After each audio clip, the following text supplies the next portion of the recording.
all of you who are there, is there any, how many of you have received any type of SMS or WhatsApp message asking you either to update your KYC, or asking you to about telling about some thing you can purchase, or if you click you will get? How many of you have received?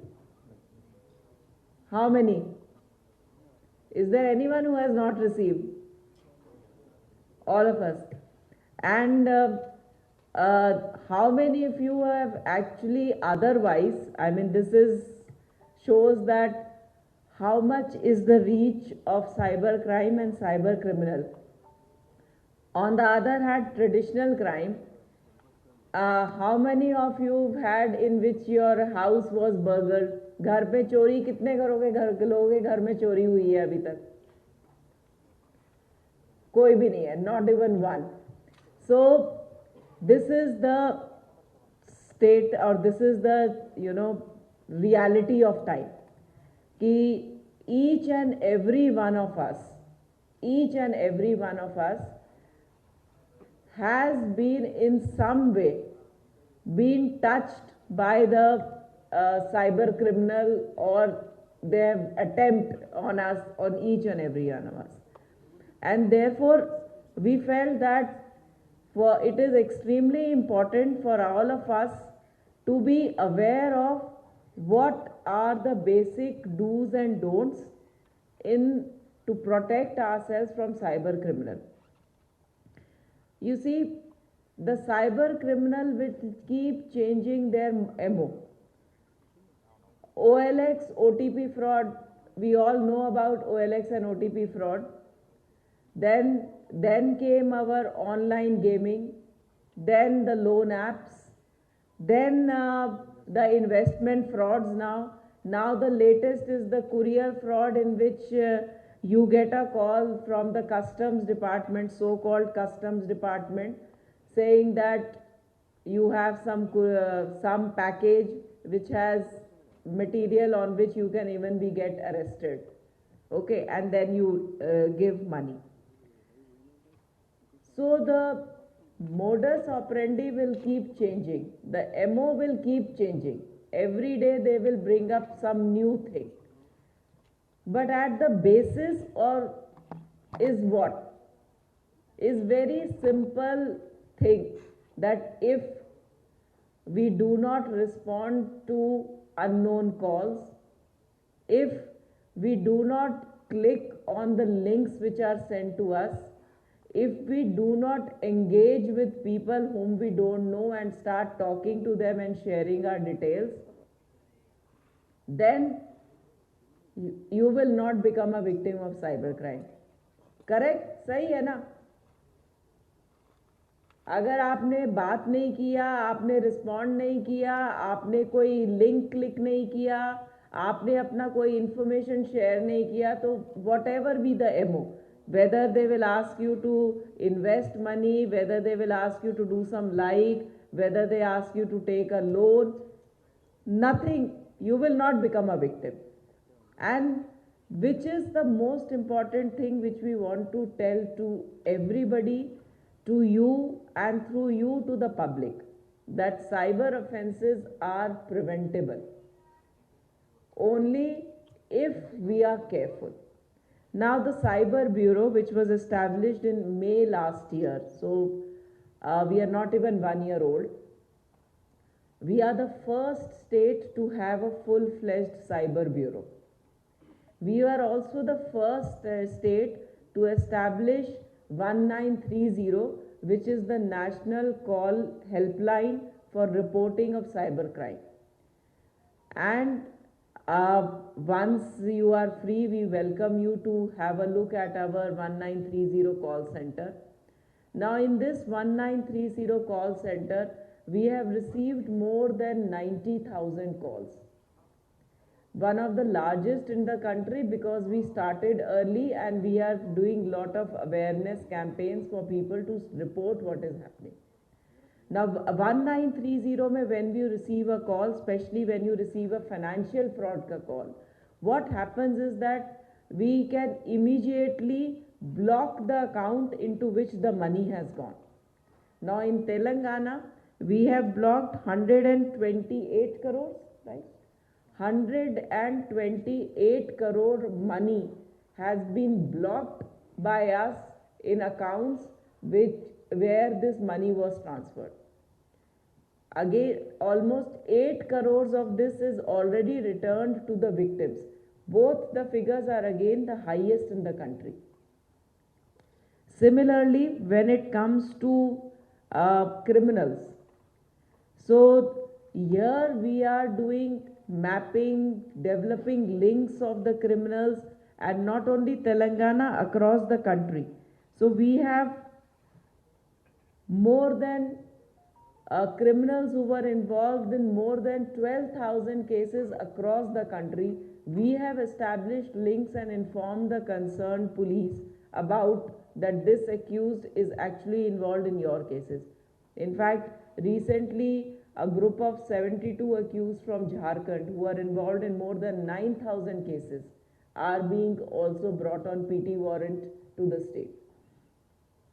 The Bureau in each and every district of Telangana, now a small D4C has been established. We are strengthening it so that the capability is also at the district level. Since yesterday, we started training 870 constables as cyber warriors. So each and every law and order police station will now have a trained person to deal with the 1930 call, the action to be taken to handle the cyber complaint when it comes. So since yesterday that training has started at the Bureau. The other important part is also about making our systems and our organizations safe.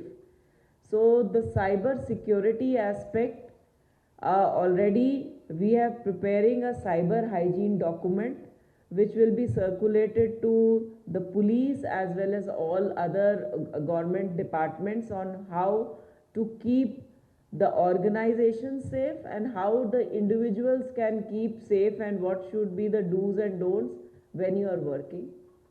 We will also be taking cyber auditing of all the systems of the police department to make sure that all our systems are safe. We are in the process of establishing a SOC. We also have a center of excellence in which there is a collaboration with industry bodies. So the cyber crime is something which is the crime of the present and crime of the future. And we at the Cyber Bureau, our endeavor is to ensure that the state, as the nodal agency in the state, we can train our officers, build capacities, also introduce latest thing. We are trying to now incorporate AI and other things which will help us in guiding the investigating officers, how to investigate cases, and also in handling of 1930. In the last few months, the number of calls in 1930 is almost doubled. So we have started an SMS system in 1930 also. We are also going to start a bulk SMS system for awareness of the public. We are also going to launch a massive awareness campaign.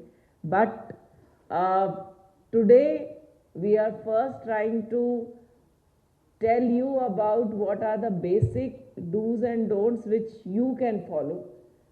Because as they say कि charity begins at home, तो जब तक हम लोग खुद cyber safe नहीं है, basic precaution नहीं लेते हैं, तब तक औरों को क्या बताएंगे. So today we will first learn how to be safe ourselves, and then obviously, since media is the most powerful medium, through you we would like to create awareness among the public about what is happening.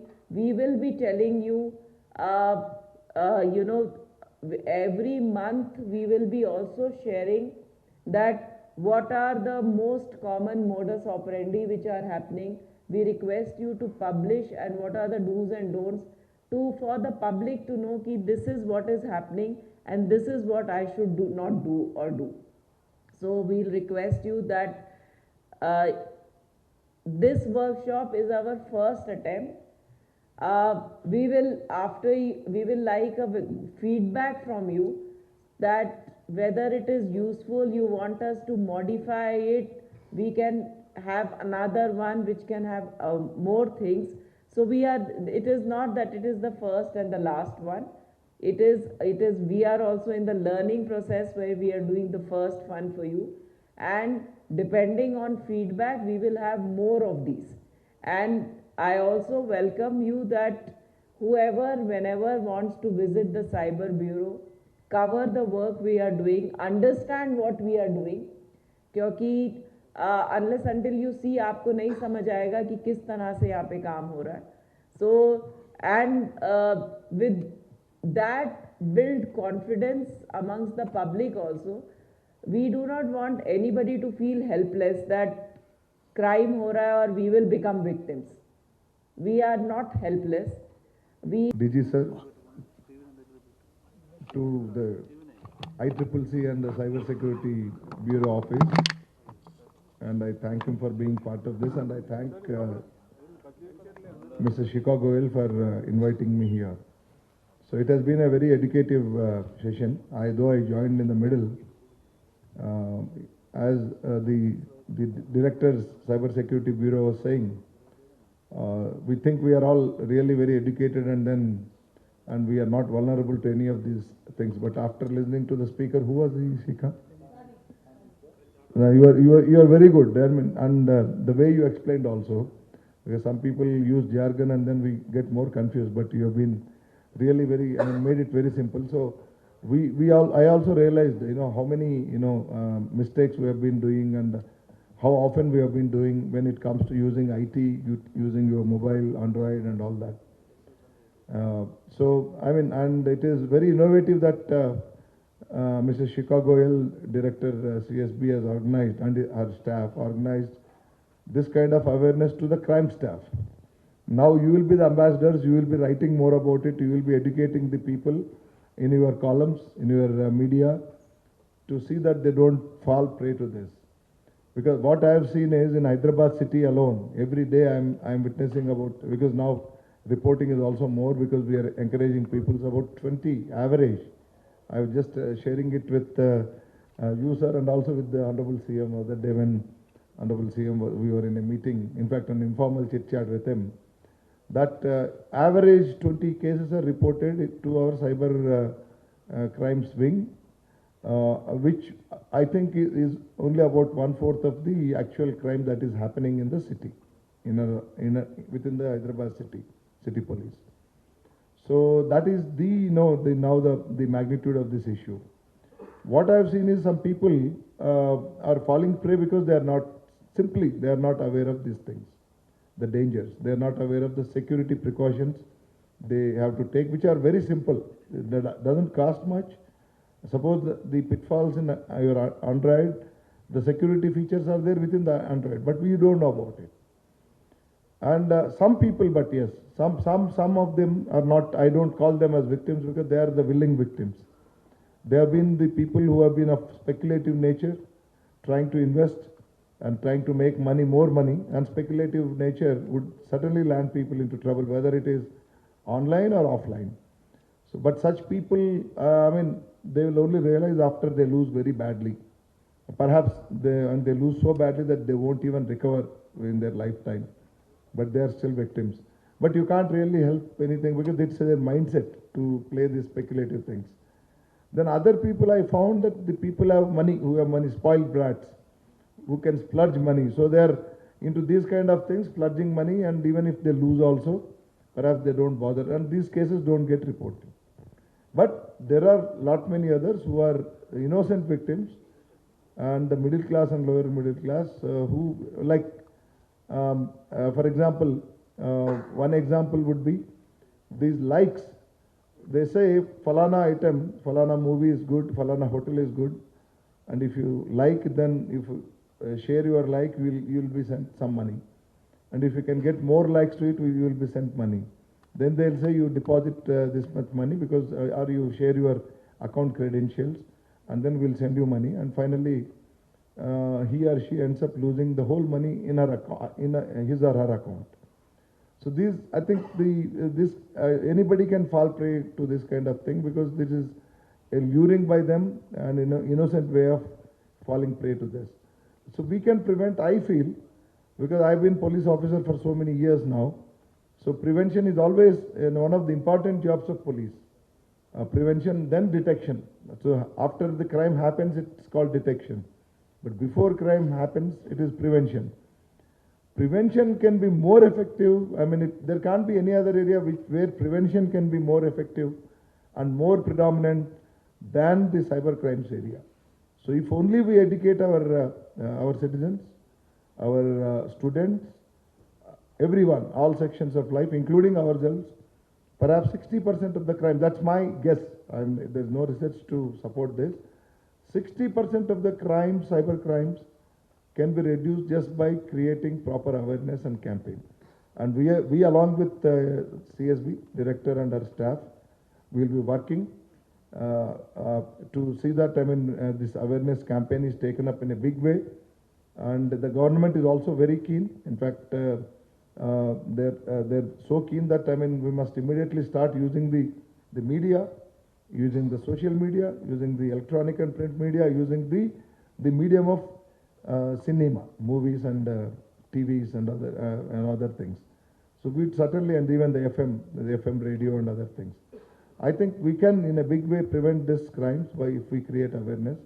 And it's a very great thing, sir, that you organized, Shikha, you organized for none other than crime media, who will act as now our ambassadors to prevent this.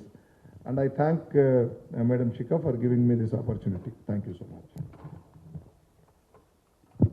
Thank you, Srinivas. That the main thing is that only the most of the crime is preventable if people are aware.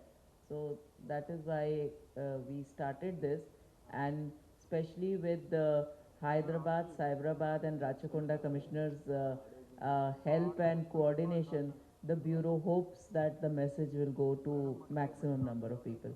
Now I request DG sir to please enlighten us with his words. Thank you, Shikha. CP Hyderabad, Director Cyber Security Bureau, Sri Devender and Vishujit, and of course, dear friends. Though I came in the middle, but I could attend the session for about 40 minutes, and I can confess that it was a learning experience for me too. Though I am a police officer, but I am not a cyber expert. So what Shri Sunny told, it was a learning experience for myself also. So I am sure this session must have been very useful for all of you. So I'll just share a few observations from my side. In fact, I wanted to ask Mr. Sunny, but anyway, it's for you. Assuming see, all of you must have purchased a laptop or a cell phone sometime. When you purchase a device, let's say a Windows computer or a laptop, and you are operating it for the first time, installing all the software and all that, there is something called a EULA, End User License Agreement. You are aware of that? And it will say whether you accept all the conditions or not. If you don't, you can't install Windows. And if you accept, then only you can install Windows. Yes or no? How many of you have read that EULA? No. It's more than 100 pages. Yeah, that's the problem. That's the problem. That's the problem. Just like Windows, the EULA can say, okay, now you are accepting that this computer is owned by Microsoft or anyone, or probably they own you also. That's possible. So nobody reads it. There was a discussion regarding permissions to be given to an app. You are installing a app, new app, so it will ask whether permissions have been granted for location, your contacts, your photos and all. I don't think any of you reads it, what are the permissions required, you just say I accept. In the hurry to install that app. Yes or no? See, there are many apps, I don't understand whether normally I go through the permissions which are required. I don't understand why they require access to photographs when it's an app regarding something else. So this is something we have to be aware of it. We have to be aware of what we are doing, what we are accepting and not. Anyway, this is one observation. The second is, see, cybercrime is ever increasing. With the advent of technology, with the advances in technology, we think that our life is becoming simple. See, all of you are using smartphones. I don't think any of you or any of us is using the basic phone which used to work on 2G or which did not have any feature like location or internet and all that. So our life becomes simple. All of you use Google Maps. All of you use WhatsApp and other hundreds of apps. The life, we feel that our life has become simple, which is true. But anything which is smart is vulnerable. Yes or no? There are so many things you share because of the smartphone. You may not even know what data is going where. So that is one risk we have to all, we are putting ourselves at risk. I think Sunny will correct me for this. Am I right? Most of you must have got telephone calls on your mobile regarding this FedEx fraud. I think that must have been discussed. Yes. Right. Some narcotics have been booked for Taiwan and your Aadhaar card has been used. I can see someone here. I also got it.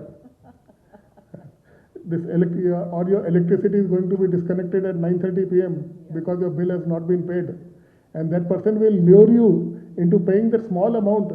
See, he'll get the information from you, and sometimes he's aware also how much is the bill amount which is pending.